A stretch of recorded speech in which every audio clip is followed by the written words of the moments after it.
So, Stu,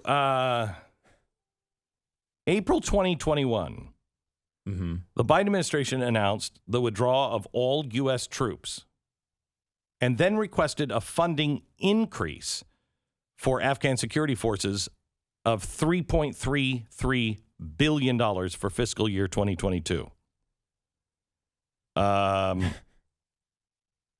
Interesting. Is that money going back to the burn pile? Or are we using this to buy hostages?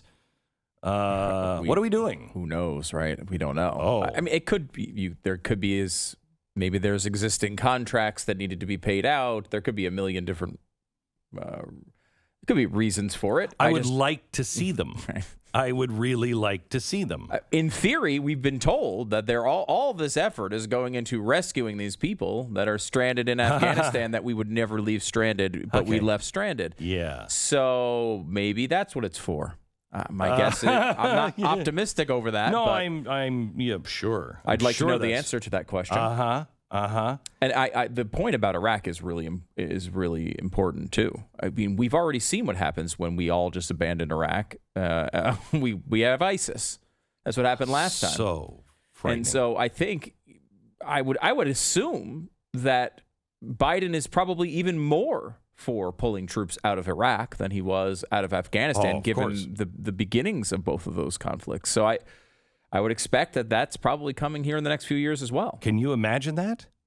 And I mean, you hand the Middle East over to the biggest terror state in the world, and you hand over the entire Middle East and much of really Europe over to China, because now they have a direct route from China to the Mediterranean.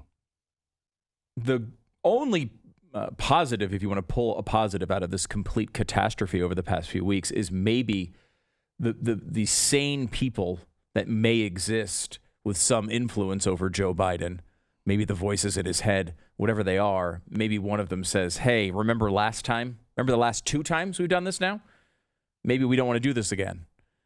And I know there's a lot of people in the audience who don't want to be in Iraq and don't want any presence there, and that's totally understandable. I mean, it's a totally defensible position. However, putting this guy in control of how that occurs is a really dangerous thing, not only for our troops, for our country, for the region, everybody. Let me give you a story today from the Washington Examiner.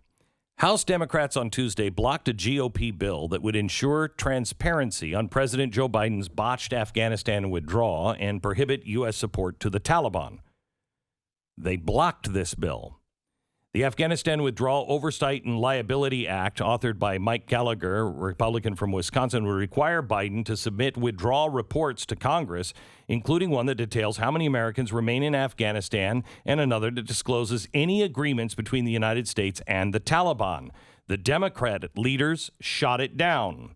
The move comes just weeks after Biden waived a mandate that would have compelled his administration to provide a report to Congress about the risks of leaving Afghanistan. Biden dropped the mandate in June, arguing that disclosing the information to Congress could undermine the national security interests of the United States. Okay. So now there's no oversight? He's just dropping the oversight from Congress? We don't have a king. And they're blocking. This is not the only bill that they've blocked. Nancy Pelosi, it was obscene, I think on Monday or Tuesday. Nancy Pelosi, is there anything else that anybody wants to talk about? Yeah, we'd like to pass a resolution that says we have to get every American that wants to get out. We'd like to pass that resolution. Okay, doesn't seem like anybody's here for anything else. She wouldn't even let them be heard. This is something they really do, is act as if they don't hear it and then just move on. It's obscene. It's absolutely obscene. Because they don't want to be on record opposing that. Correct. And they don't want to support it either. So they just literally act as if they didn't hear it.